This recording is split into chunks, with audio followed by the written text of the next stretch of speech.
Bonjour, je suis Timothée Delorme, Senior Manager chez IAC Partners et je pilote un axe de notre lab sur l'excellence en R&D.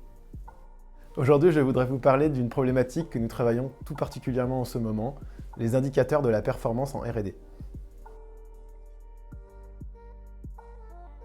Les coûts de R&D sont de plus en plus importants et c'est un enjeu majeur pour les industriels aujourd'hui.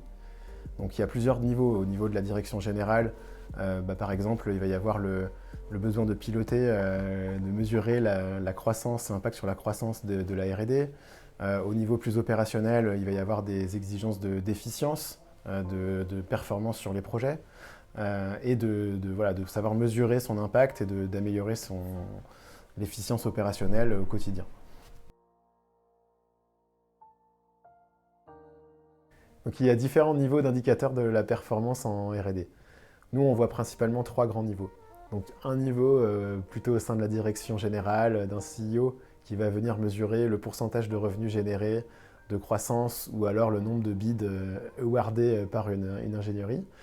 Un second niveau qui va plutôt concerner des responsables de projets ou de programmes, et qui, eux, vont s'intéresser plutôt à finalement à la variabilité autour des coûts, du planning, de l'écart à la définition, de la variabilité autour des projets. Donc ça va être vraiment un niveau intermédiaire. Et un troisième niveau qui va plutôt concerner les métiers, donc plutôt opérationnels.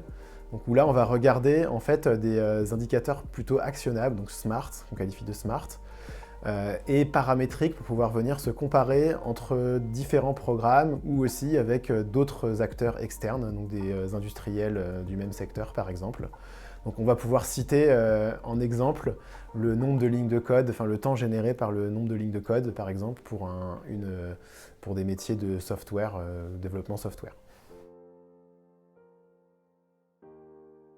Dans nos plans de transformation autour de la R&D, on inclut une analyse de ces indicateurs de performance.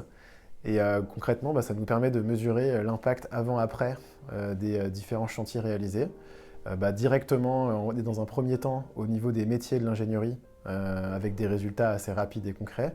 Dans un second temps, au niveau des projets, des programmes, avec un impact sur les résultats sur ces programmes.